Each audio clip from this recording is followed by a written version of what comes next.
Still Saturday morning. Just finished day 0 video. Now we're doing day 1. It's going to be an all-day video session.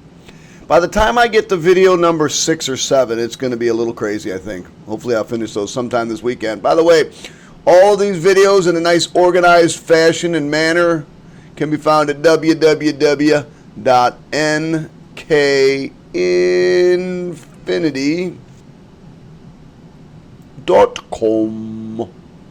My name is Mr. Krause.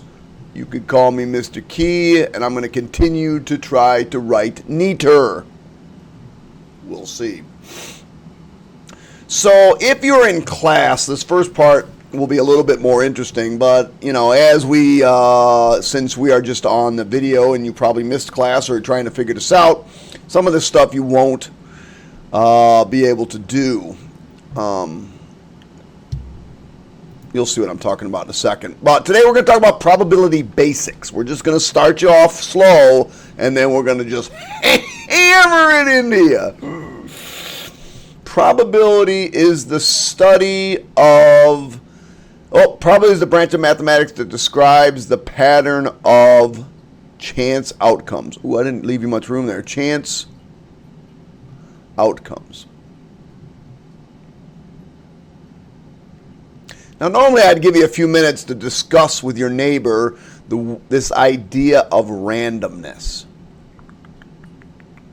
But you don't have a neighbor, and if you sit there and start talking to yourself, that would be a little weird. It's come from the guy that's sitting in his basement talking to you, who's not really you, so maybe I need to get my head examined. But the mathematics of probability begins with the idea that some phenomena are in fact random. Now, random doesn't exactly mean, I think, what you think it means. How is the random misused in everyday language? So I'm going to write this up for you because I think it's important that you understand it, but whether or not it's neat or not, we'll see. Gil Palermo and all you other annoying people that think I write messy. So we use random. I'm going to read this off. So we use random to mean something. We use random to mean something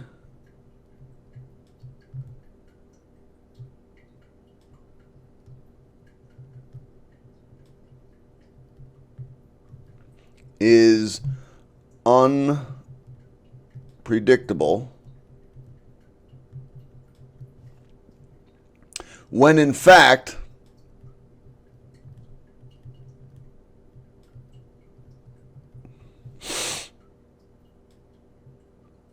things that are random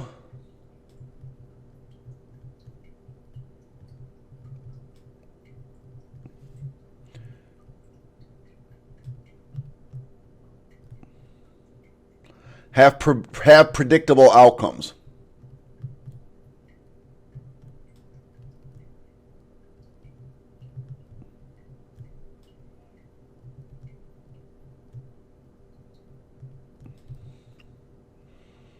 In mathematical terms, now here's where I'm going to get a little funky. If I get funky, I'm going to get the what color should I get to go funky? Let's go with red because everybody hates red when I go funky. In mathematical terms,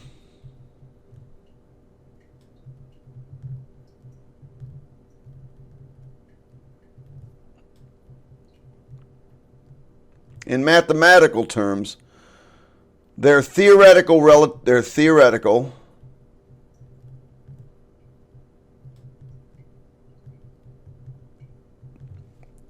relative frequencies. I'll make sure you understand this in a minute. Relative. It's hard to write.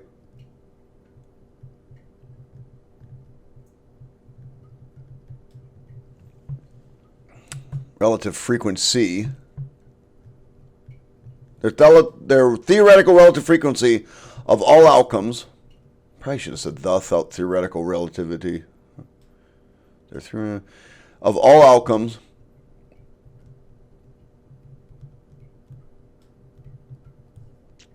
will eventually converge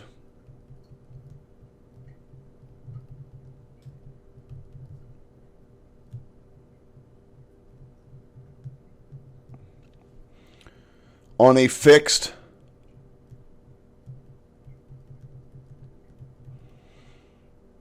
value after many trials. So before I'm done with this page of notes, I will make sure that makes sense to you. Promise. Why is it impossible to accurately estimate the probability of some random phenomena by only observing several outcomes? Well, that's because almost all observations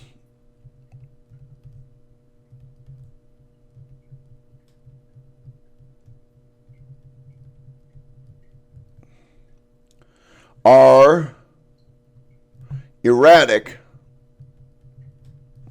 at first, but as you continue the experiment,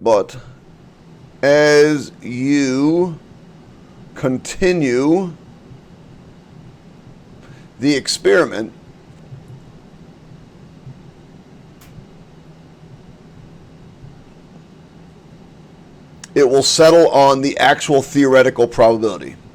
It will settle on the actual theoretical, I'm about to spell that wrong, reticle probability. So if we were doing this in class, and we are going to do this in class, so if you're in class, you'll be doing this, we're going to flip a coin 10 times.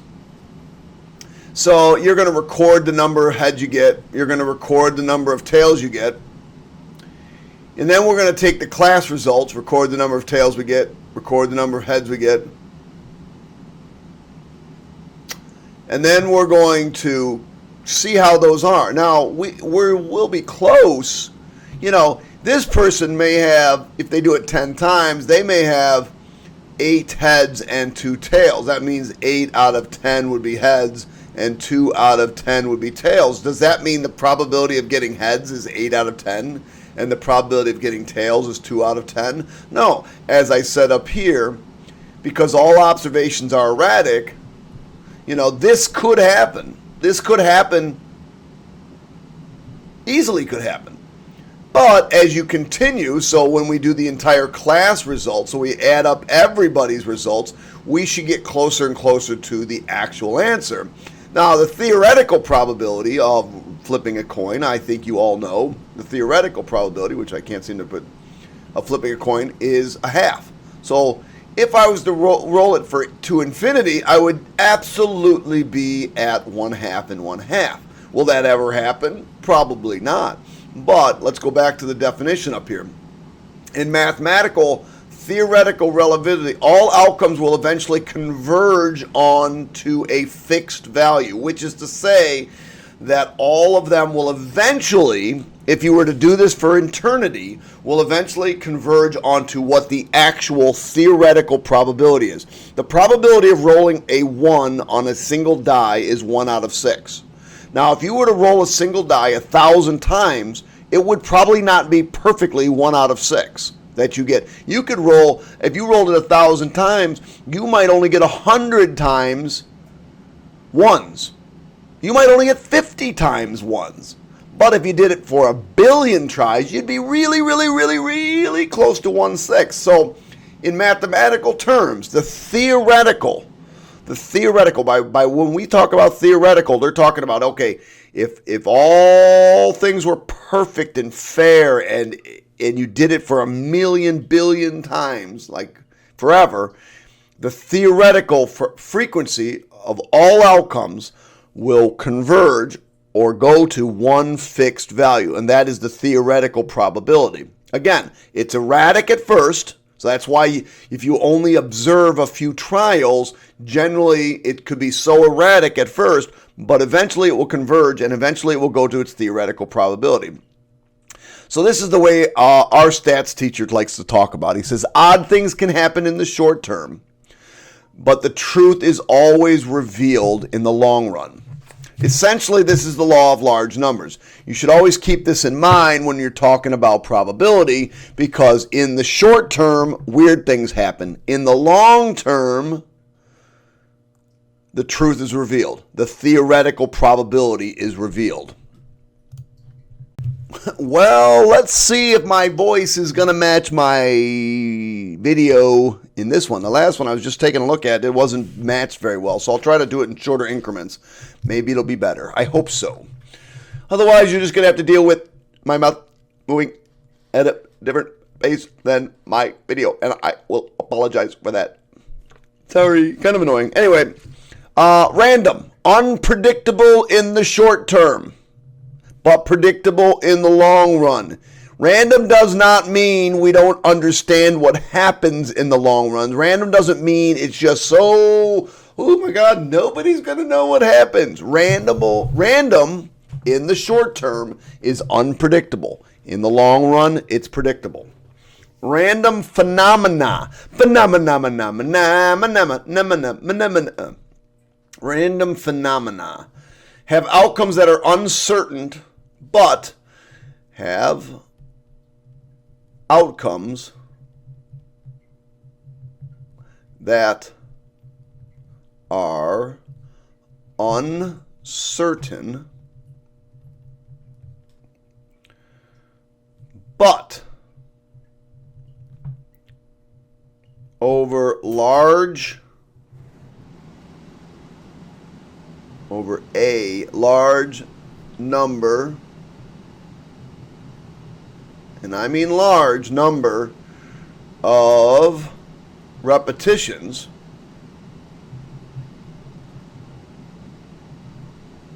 have regular distributions.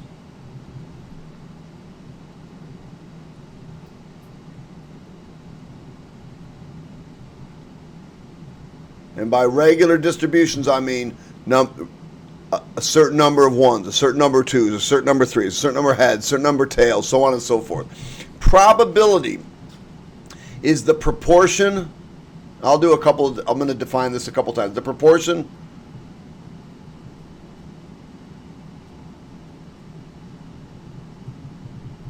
probably should say ratio. The ratio of the times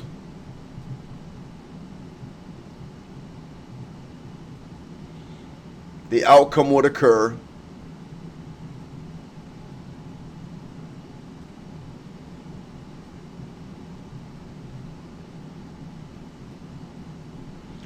in a very long series of repetitions. In a very long series of repetitions.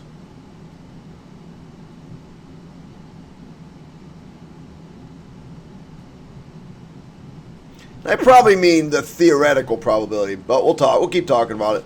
All right, so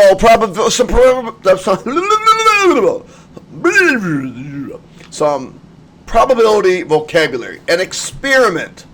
This is why I don't like these days, because I got to write all the time, and you guys got to deal with my penmanship. Yes, Gilperamos. I know, it's like... So, an experiment, or sometimes known as a trial, is any procedure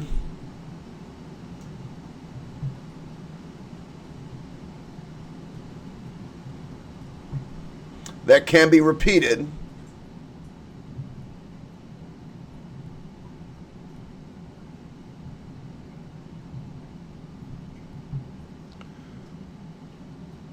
and has well-defined set of possible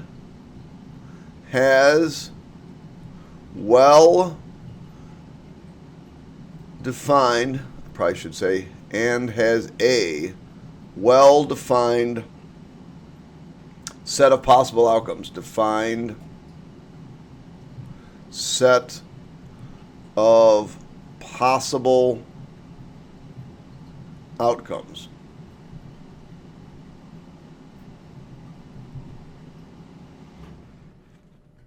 Otherwise known as the sample space. And we're going to define all this stuff for you. Outcomes is a possible result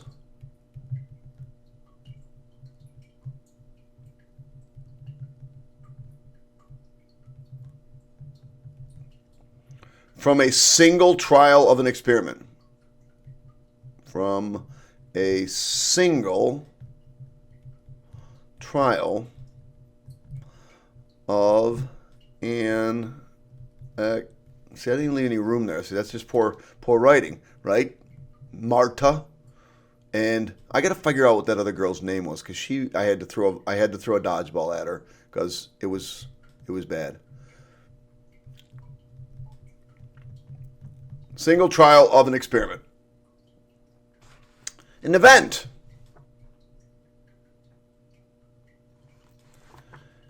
Event, a set of outcomes of an experiment. A set of outcomes from an experiment.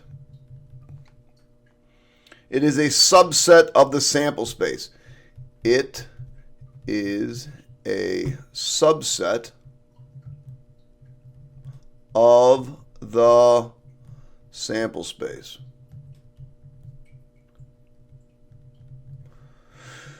You know, I might be, the experiment might be pulling a card. Outcomes are all the different possibilities of pulling a card. An event might be getting an ace. And a sample space is a set of all possible outcomes. Is a set or listing of all possible outcomes of that experiment.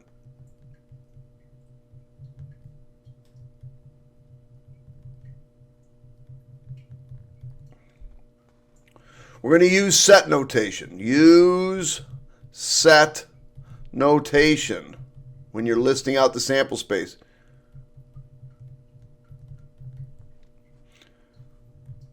When listing out the sample space. All right. Got through some definitions. Let's make this more concrete. Okay, so let's go through some more basics, and we've got our experiment. Our experiment is rolling a die. Notice what our sample space is. Our sample space is a list or a set of all possible outcomes. Notice I use set notation. So I use the curly brackets, 1, 2, 3, 4, 5, 6, rolling a six-sided die. I should probably continue to put that in. Let's assume that anytime I say die, it's a six-sided die. All right, so the probability of all the events is always going to be between, in this case, in all cases, the probability will be between 0 and 1. The probability of an event that is not possible would be 0. The probability of an event that is certain would be 1. So if I had to if I had to create a probability of an event, or I had to create an event that is not possible, I'd say, okay, you roll a fair six-sided die. What is the probability you get a 1.5? Nothing, 0. What is the probability that you get a number less than 10? 1, right? So those are like, okay, yeah, I get it. The sum of all possible outcomes for an event is 1. And the probability an event won't happen, the probability an event won't occur is 1 minus the probability that the event will occur. And we're going to talk about that. That's the idea of complementary events. So that's our next vocabulary word, is the complement. So a complement is all outcomes, and I'll explain this in layman's terms in a minute, all outcomes that are not in the event.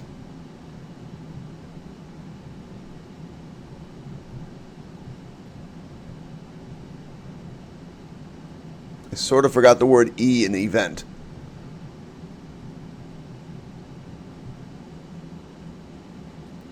So let me give an example.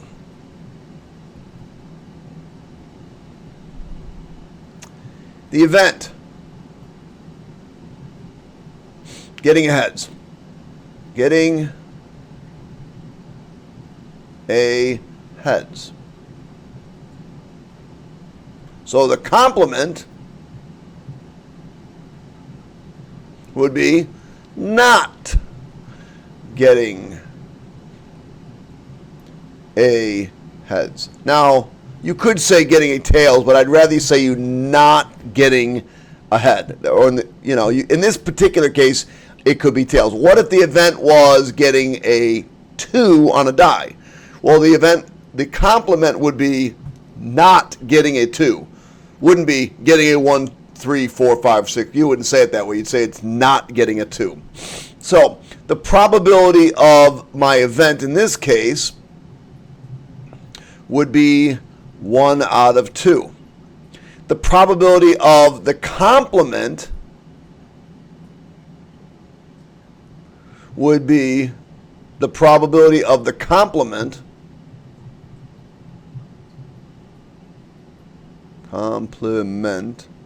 that should be an M, would be equal to 1 minus the probability of the event happening.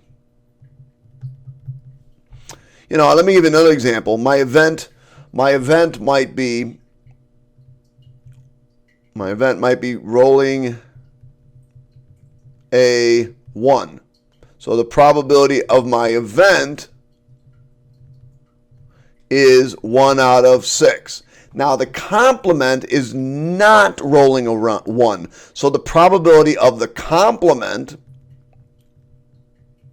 would be 1 minus the probability of the event. Or in other words, 5 out of 6. I assume you get complement, right? Union.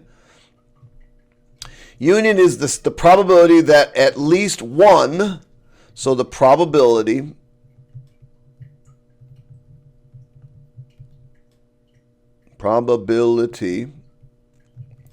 that at least one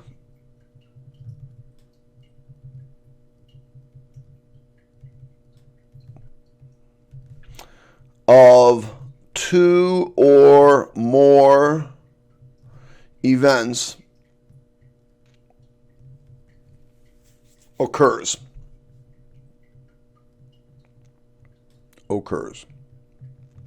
This is an or situation, which means we're going to add.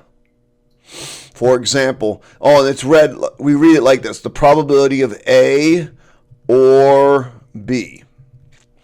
So this is the union. Add. I'm going to keep reminding you that union means add of events A and B.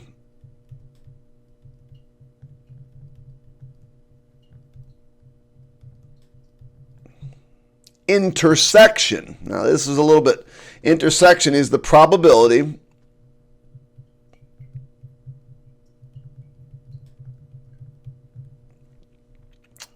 that all of 2 or more events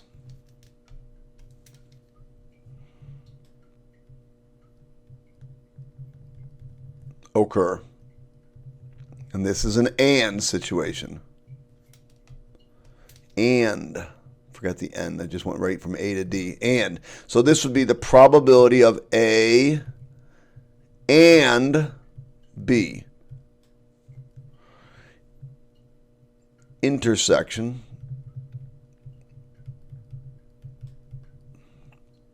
of events A and B.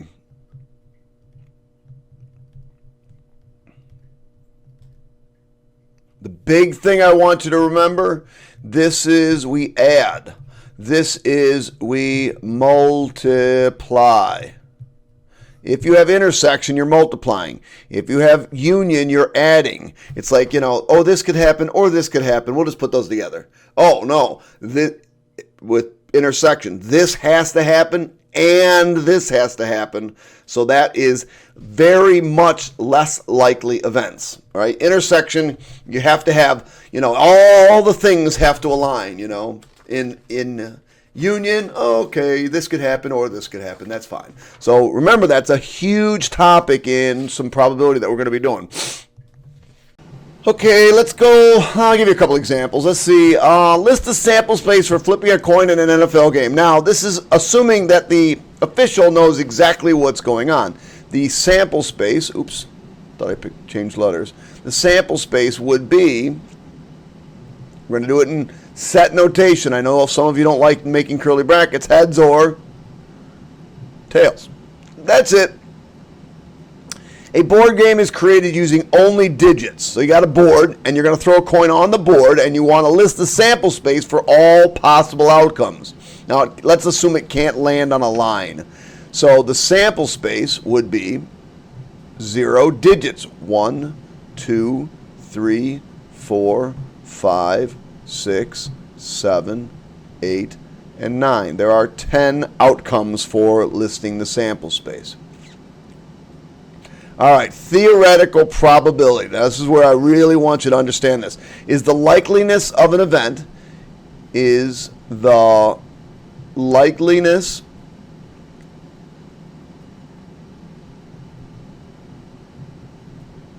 of an event happening based on all possible outcomes. Happening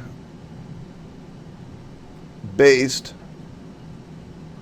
on all possible outcomes. So, the probability of the event is always going to be a fraction unless it's a certain event or a completely uncertain event, like it's 0 chance of happening, then it'd be 0 or 1. But even still, those can be written as fractions, 0 over 1 or 1 over 1. Is the number of favorable outcomes, so the number of favorable outcomes over the total possible outcomes. Total number of possible outcomes. No surprise there, kids. All right, so if the event is flipping a single coin, then the theoretical probability is really easy. However, when we have multiple events, the theoretical probability becomes a little more difficult. So let's say we got our event. Our event is going to be to flip a coin and roll a die. So oftentimes you'll hear, okay, let's draw a tree diagram or list a sample space. We're going to do both. We're going to draw a tree diagram and we're going to list a sample space. So when we draw a tree diagram, we always have some starting point. And to flip a coin, we can either get a heads or a tails. Now from there, if I get a heads, now I'm going to do my second event. My second event would be flipping a coin. I can get a 1. I can get a 2. I can get a 3, 4, 5, or 6. In other words, I can get heads 1, heads 2, heads 3, heads 4, heads 5, or heads and 6. But let's assume I didn't get a heads the first time. Let's assume I got a tails the first time. Same outcomes for my second part of this event. I can still get a 1, 2, 3, 4, 5, or 6. But these in this case would be tails 1, tails 2, tails 3, tails 4, tails 5, and tails 6. So that would be a tree diagram of what all possible outcomes for this event. If I ask you to list the sample space, oftentimes I'll call the sample space S. Remember, we do so in set notation. So I can get H1, H2, H3, H4,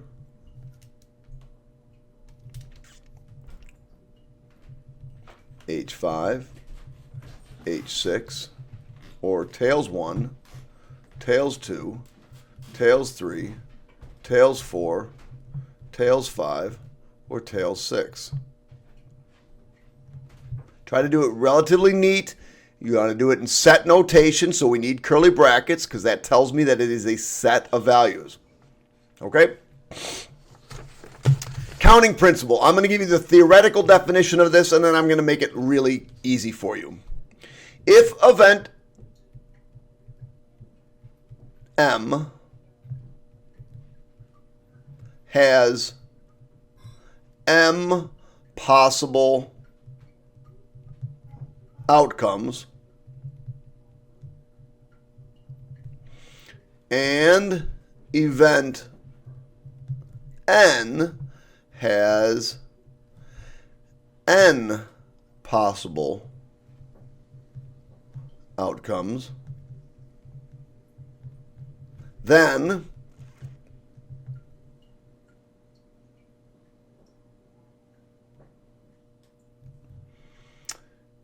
I want to make sure I say it right. Event M followed by event N.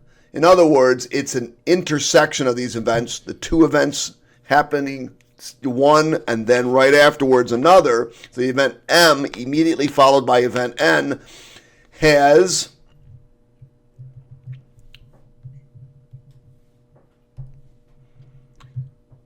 M times N possible outcomes.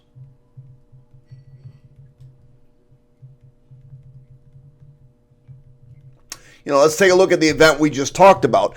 The idea that we had a flipping of a coin has two possible outcomes, head or tails.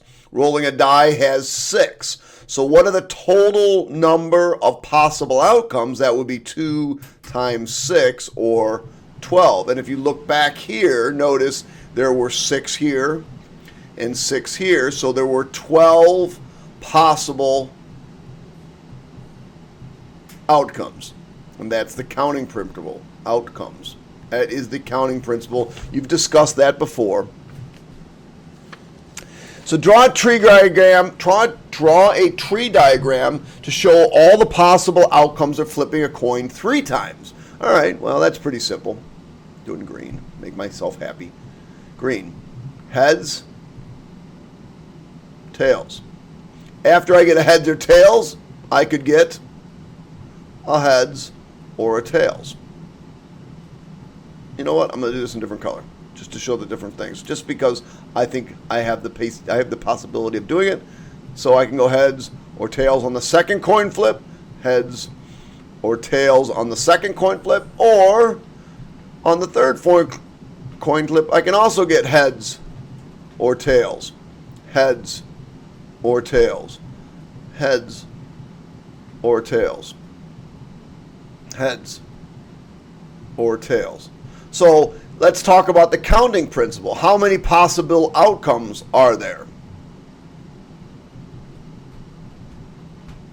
Well, there were 2 on the first, 2 on the second, 2 on the third. That's not 6, it's 8. 8 possible outcomes. If you notice, there's 4 up there and 4 down there. All right. Given the spinner to the right, list the sample space for spinning the spinner twice. Write each outcome as an ordered pair. All right, so what can happen? I got to list these out as an ordered pair. So I could get, and do this systematically, not just random haphazardly. I can get 1, 1. I can get 1, 2. I can get 1, 3. I can get 1, 4. Done with 1. I can get 2, 1. Now 2, 1 is different than 1, 1, 2. I can get 2, 2. I can get 2, 3. I can get 2, 4. And I can get 2, 5. Oops, there is no 2, 5. Don't want to get 2, 5. I can get 3, 1. 3, 2. 3, 3. I think you get this. 3, 4. 4, 1, didn't go to 5. Every time I draw 4, see, that's that latency in the pen, which also is the reason I write badly. Yeah, right. 4, 2, 4, 3, and 4, 4. Notice I wrote them all as ordered pairs, and I ended in a curly bracket. That would be set notation. I listed the sample space. Well, again, how many possible outcomes are there? Well, there were 4 on the first and 4 on the second, so there should be 16 possible outcomes. A couple more. In order to create a simple password for the TI Inspire calculator, Miss New asked each student to pick a single digit and a vowel. How many passwords are possible consisting of a digit, one digit, and one vowel? Well, this is just the counting principle. How many digits are there? Well, there are 10 digits. Remember, this is 0 through 9. That's 10 digits times 5 vowels. So if they had to create that, there's only 50 possible outcomes. Dr. Smith needs his patients to create a password. He's considering 2 possible options. Which option below will yield more possible passwords? Flipping a die, rolling a die, flipping a quarter, picking a digit. All right, let's see. Rolling a die, 6 possible outcomes. Flipping a quarter, 2 possible outcomes. Picking a digit, 10 possible outcomes. Using the counting principle, that would be 120 possible outcomes. Finally, spinning the spinner, flipping a coin, picking a consonant. Consonant, ooh, that's a little bit trickier. Spinning the spinner. Well, we're going to use the spinner that I assume we were talking about above, so there's 4 possible outcomes. Flipping a coin, there's 2 possible outcomes. And finally, a consonant. Well, if there's 5 vowels, that means there's 21 consonants. And 8 times 21 would be 168. So this would be the winner for the number of possible outcomes. So I hope you got a basic idea about probability. I hope you understand what the counting principle is, what theoretical probability is, what random is and what random is not. Remember, randomness reveals itself in the long term, erratic in the short term, and predictable in the long term. Theoretical probability we talked about. We talked about an event. We talked about different outcomes. We talked about complementary events. Remember, if an event, let's say I said it, the probability it's going to rain is 80%. The complementary event is it's not going to rain, which would be 20%. 1 minus the 80%. The sum of all possible outcomes is 1. Union, adding the events. Intersection, multiplying the event. Union is add. Intersection is multiply. The probability of an event is the number of successful outcomes over the total possible outcomes. We talked about sample space. We talked about tree diagrams. Lots of stuff happened today in today's class. Hit the like button, hit the subscribe button, tell me what you think, and tell me not to stop drinking coffee, because I'm loving my coffee and I just ran out in this video, so that's why this video wasn't quite as exciting as the next one will be. Okay, goodbye kids.